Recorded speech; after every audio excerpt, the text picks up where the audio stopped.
뉴스 속 경제 이슈는 더 쉽고 깊게, 최신 고용 동향은 더 빠르게 전해드리는 고용브리핑 365 시간입니다. 오늘도 이재동 기자와 함께하겠습니다. 안녕하세요. 안녕하세요. 오늘은 어떤 이슈 준비하셨나요? 네, 오늘은 많은 직장인들이 한 달에 한 번 기쁜 날이 있잖아요. 바로 그쵸. 월급 받는 날입니다. 그렇죠. 오늘 바로 이 월급에 대해서 한번 제가 짚어보려고 하는데요. 앵커님은 월급 볼 때마다 어떤 생각이 드시나요? 저 월급 받을 때마다요. 네네.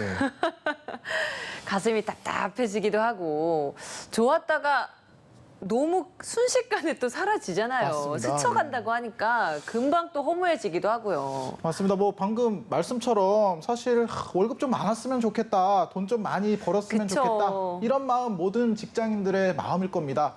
그런데요, 생각해 본 적이 있으신가요? 연봉이 올라서 소득이 늘어나면 지금보다 얼마나 더 행복해질까요? 돈을 많이 벌면 행복해지겠지만 일정 소득이 넘어가면 오히려 행복도가 감소한다는 연구 결과가 나왔습니다. 뭐 이게 이해가 안 된다 이런 분들 많으실 텐데 한번 오늘 이슈픽에서 짚어보겠습니다. 이재동 기자는 그 말이 이해가 가나요? 저도 아직까지는 뭐 잘 그러니까 이해가 일단 안 좀 갑니다. 많이 좀 예. 벌어봐야 저희가 좀 체감을 할 수 있는 주제인 것 같아요. 그러니까요. 뭐 그런 생각 우리나라에서 얼마나 많은 사람들이 사실 할 수 있나, 네. 이런 생각도 많이들 하실 것 같은데, 뭔가 이해가 되면서도 이해가 되지 않는 소득과 행복의 상관관계에 대해서요, 한국보건사회연구원에서 연구소를 내놓은 겁니다. 2020년 한국인의 행복과 삶의 질 실태 조사를 토대로 나온 결과인데, 해당 조사는 전국 5,050가구를 조사를 했습니다. 개인의 근로소득과 근로시간에 관한 구체적인 정보를 담고 있는데, 연구진은 이 자료에서 근로소득이 있는 표본을 추려서 이번에 근로소득이 행복에 미치는 영향을 분석을 한 겁니다. 조사의 신뢰성을 그만큼 높였다라는 건데 그럼 그 결과가 어떤 건지 지금부터 하나하나씩 좀 짚어보겠습니다. 네, 일단 가장 눈여겨볼 지점은요. 네. 이게 어느 정도의 소득을 넘어서면 더 많이 돈을 벌어도 행복 증가를 견인하지 못했다는 겁니다. 특히 소득이 늘어나도 과도하게 일해야 한다면 행복감이 더 높아지지 않는다는 겁니다. 이런 결과가 나온 소득 그 기준점이 있나요? 네, 평균 근로소득이 1,100만 원이 될 때까지는 소득 증가가 행복 증대로 이어졌습니다. 그러나 월소득이 1,100만 원을 넘어서면은 그보다 더 많은 돈을 벌어들여도 행복 수준이 감소하는 영향을 보였습니다. 바로 근로시간이 늘어나서입니다. 그렇죠. 근로소득과 근로시간 이게 서로 영향을 줄 수밖에 없는데 고용의 안정성과도 혹시 연관이 되는 결과도 있었나요? 네, 이게 고용의 형태별로도요, 소득과 행복의 상관관계 이번 연구에서 한번 살펴봤다고 하는데요. 네. 개인 의지로 시간 조절이 어려운 임금 근로자와 탄력적으로 근로시간을 자유롭게 정할 수 있는 비임금 근로자로 나눠보면요. 네. 먼저 임금 근로자의 경우에 근로소득이 월 600만 원 수준일 때 최대로 행복하지만 이 지점을 지나 더 많은 시간을 일해서 소득을 올리면 오히려 행복 수준은 감소했습니다. 그러면 비임금 근로자인 경우에는 자영업자를 보통 예를 들 수 있잖아요. 네, 맞습니다. 이런 분들은 어떤가요? 근로소득이요. 월 1,480만 원, 이 1,480만 원 수준일 때 행복감이 정점에 달했습니다. 역시나 소득이 늘어날수록 행복 수준은 올라갔는데 차이점은 임금 근로자와 달리 근로시간 선택이 자유로운 비임금 근로자는 소득 수준이 좀 더 높아야 만족도가 컸습니다. 하지만 일정 근로시간을 넘으면 행복도가 감소하는 건 마찬가지였습니다. 사실 뭐 이게 생각처럼 쉽지는 않거든요. 평균 근로시간이 얼마나 돼야 적정한 걸까요? 뭐 일자리 종류와 무관하게 주당 평균 40시간 정도 일하는 사람들의 평균적인 행복감이 가장 높았습니다. 주당 평균 80시간 일하는 사람들의 행복감은 소득 수준과 무관하게 행복감이 가장 낮았는데요. 최근 주 4일제가 최고의 복지 혜택으로 떠오른 것도 이와 무관하지 않아 보입니다.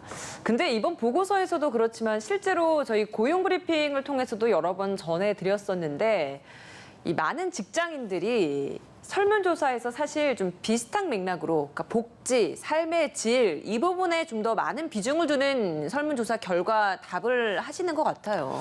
네, 맞습니다. 뭐 직장인들의 조기 퇴사 이유로 이제 가장 많이 꼽히는 게 낮은 연봉이었거든요. 그러면 연봉이 높은 회사에 다니는 직장인들은 더 오래 다녀야 하나, 그러니까요. 다닐까? 사실 꼭 그렇지는 않았습니다. 최근에는 적당히 벌더라도 삶의 가치를 더 추구하는 직장인들이 늘어나면서 이른바 워라밸을 최고의 가치로 뽑기 때문인데요.